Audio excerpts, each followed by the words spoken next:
अल्लाहुम्मा सल्लि अला सय्यिदिना व मौलाना मुहम्मद व बारिक वसल्लम वसल्लि अलैहि। मैं हूँ आदिल अवान अपने यूट्यूब चैनल के साथ। उम्मीद है आप लोग भी खैर वाफियत से होंगे। व्यूवर्स, आज पेशावर शहर में खुदकश धमाका हुआ इमाम बारगाह में, जिसमें 50 से ज़ायद अफराद जाँ बाग और 100 से ज़ायद ज़ख्मी हो गए। व्यूवर्स, ये जो इस वक्त जो खुदकश धमाका इस पूरे सिनेरियो में मुल्क पाकिस्तान में पेशावर शहर में इस सूरत हाल में जब ये वाक़या हुआ है, तो इसमें हमें ये डायरेक्शंस कहाँ की मिलती हैं। हमारे सिक्योरिटी, हमारे कानून नाफिज करने वाले इदारे, हमारे वज़ीर दाखिला साहब ने जो बयान दिया वो आपने सुना होगा कि ये हमारे पड़ोसी मुल्क की तरफ, हमारे सरहदों पे जो ममालिक आबाद हैं दोनों, जो जिनसे हमारी सरहदें मिलती हैं, उनकी तरफ ये डायरेक्शंस जा रही हैं। इससे कबल जो पंजगोर में जो खुदकश धमाका हुआ, जिसमें हमारे कई सिक्योरिटी फोर्सेस के एहलकार जो हैं वो उन्होंने जाम शहादत नोश किया, उसमें आपने देखा होगा कि उसमें भी कई सारे जो लोग थे, उसमें जिन लोगों ने शिरकत की थी उस हमले में, उसमें भी काफ़ी सारे लोगों का ताल्लुक़, जो लोग थे जिनका वो कमांडर, उन लोगों का जो कमांडर था उसका ताल्लुक़ ईरान से वो लोग दाखिल हुए। और जब ये उनका ये जो उन्होंने मिशन अपना रखा हुआ था वो कंप्लीट किया, तो वापसी उनकी जो लोकेशंस हैं वहाँ पर मिली। तो ये जो धमाका आज पेशावर में किस्सा खानी बाज़ार में इमाम बारगाह रिसालदार में हुआ, इसकी सीसीटीवी फुटेज तो आपने देखी होंगी कि एक शख्स जो है वो दौड़ता हुआ आता है और गेट पर मौजूद दोनों पुलिस एहलकारों, पहले एक पर फायर करता है फिर दूसरे की तरफ फायरिंग करता है, लेकिन मेरे ख़्याल से वो ज़ख्मी होता है। और इसी तरह रास्ते में एक जो उसको शहरी रोकने की कोशिश करता है, उस पर भी वो एक फ़ायर खोलता है और इमाम बारगाह में दाखिल होता है और ब्लास्ट हो जाता है। व्यूवर्स, इस सारी सूरत हाल में, क्योंकि अगर हमारे सिक्योरिटी फोर्सेस को अगर इस बारे में रेड अलर्ट थी, तो अगर वो उनको इस पर ज़्यादा नफरी यहाँ मौजूद होनी चाहिए थी, क्योंकि सिर्फ 2 एहलकार जो है इस सूरत हाल में नाकाफ़ी थे। अगर कानून नाफिज करने वाले इदारे भरपूर सिक्योरिटी के साथ यहाँ मौजूद होते, तो यकीनन ये धमाका शायद मस्जिद इमाम बारगाह से बाहर हो सकता था, जिसका नुकसान शायद इस नुकसान से काफ़ी कम होता। व्यूवर्स, आप अब ये देखें कि कुछ रोज़ कबल आपने देखा होगा कि अफ़गानिस्तान में भी ये धमाके बड़ी शिद्दत से हो रहे थे,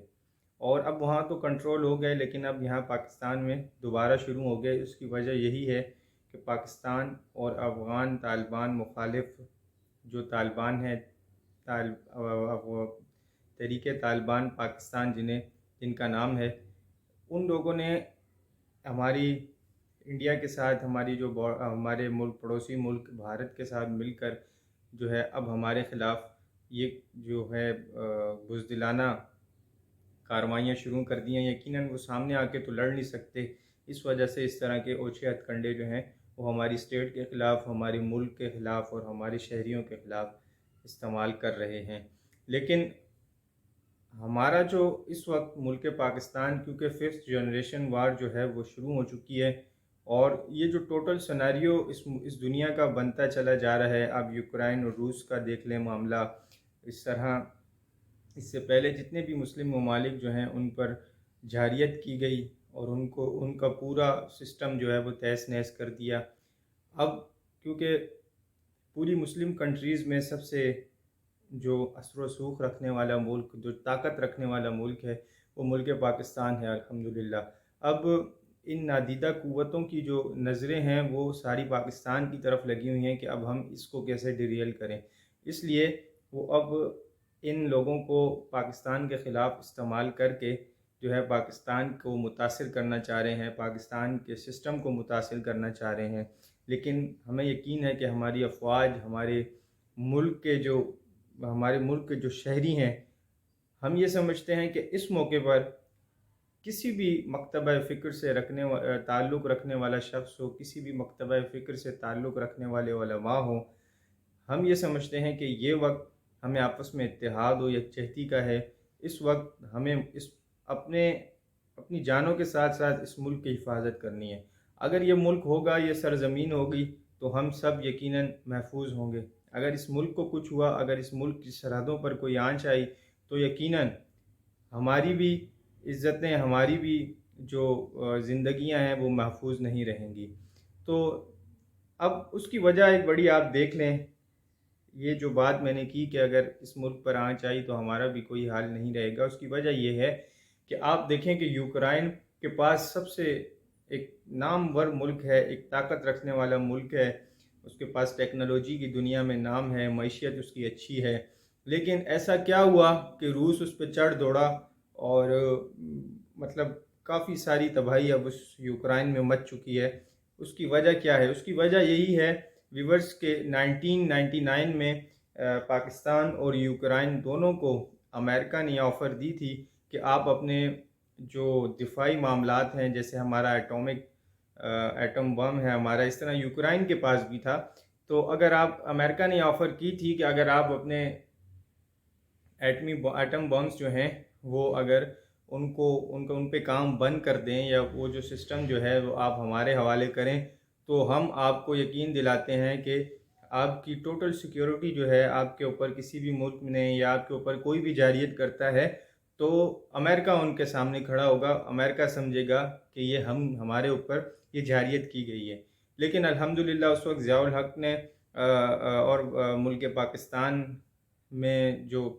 اثر و رسوخ رکھنے والے لوگ تھے، انہوں نے یہ فیصلہ کیا، ہماری پاک افواج نے، کہ ہم اپنا ایٹومک ہتھیار جو ہیں ہم کسی کے حوالے نہیں کریں گے، ہم خود اپنا دفاع اور مضبوط بنائیں گے۔ لیکن یوکرائن نے اس کے برعکس جو ہے اپنا سارا سسٹم جو ہے وہ ان کے حوالے کر دیا، اور آج اس کو ذلت جو ہے اس کو اپنی ذلت اور رسوائی اپنے منہ پر جو ہے وہ ملنی پڑی ہے۔ اس کی وجہ یہی ہے کہ کچھ بھی ہو، اس کے پاس سب کچھ تھا لیکن اس کے پاس اپنی ایٹومک پاور نہیں تھی، جس کی وجہ سے روس جو ہے وہ اس پر چڑھ دوڑا تھا۔ یہی مسائل، یہی معاملات جو ہیں ہم سعودیہ، دبئی اور اس طرح کے دیگر ممالک کو دیکھ کر اصلاح حاصل کرنی چاہیے، عبرت حاصل کرنی چاہیے کہ تم خواب خرگوش کے مزوں میں اور شراب نوشی کے اور مطلب یہ دنیا داری کے معاملات میں تم مست ہو، لیکن جب وقت آئے گا تو پھر تمہیں پتہ چلے گا کہ یہ صرف پیسہ ہی کچھ نہیں، جب اپنی طاقت نہ ہو اپنے پاس تو اس کی کوئی اہمیت نہیں ہے۔ تو ویورز، کہنے کا مقصد یہ ہے کہ الحمدللہ پاکستان اللہ پاک کے کرم سے ایک بھرپور ایٹمی قوت ہے، اور اس وجہ سے ہی آج تک پاکستان محفوظ ہے، اس کی سرحدیں محفوظ ہیں، ہماری افواج پاکستان جو ہیں وہ بھرپور کام کر رہی ہیں۔ تو ہم مل کر اس ملک کو اور اندر سے اس کو مضبوط بنائیں گے، چاہے ہماری کوئی قوم، کوئی نسل، کوئی برادری، کوئی آپس میں جو ہے وہ ہم اندرونی سطح پر اگر ہم کسی اختلاف کا شکار ہیں بھی، تو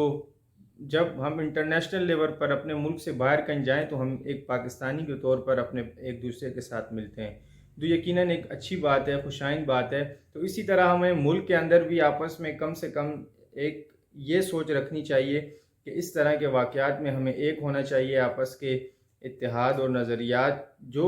ہمارے مسلکی یا ہمارے دیگر معاملات ہیں، جو ہم عقائد کے معاملات ہیں، ان کو چھوڑ کر ہم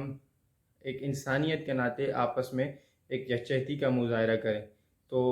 یہ جو واقعہ ہوا ہے، اس وقت ہم ان لوگوں کے لواحقین کے ساتھ ہیں، لواحقین کے ساتھ جو ہے وہ مل کر ہم اس بات پر احتجاج کرتے ہیں کہ یہ جو دھماکہ ہوا ہے، اس میں جو ملوث لوگ ہیں ان کے خلاف بھرپور کارروائی کی جائے، اس کی بھرپور مذمت بھی کرتے ہیں، اور اللہ پاک ان کے گھر والوں کو صبر عطا فرمائے، اور انشاءاللہ ہم مل کر اس ملک میں آنے والی مزید جارحیتوں کو جو ہے وہ روک سکتے ہیں۔ کس طرح؟ اپنی پاک افواج کے بازو بن کر۔ بہت شکریہ۔ السلام علیکم ورحمۃ اللہ۔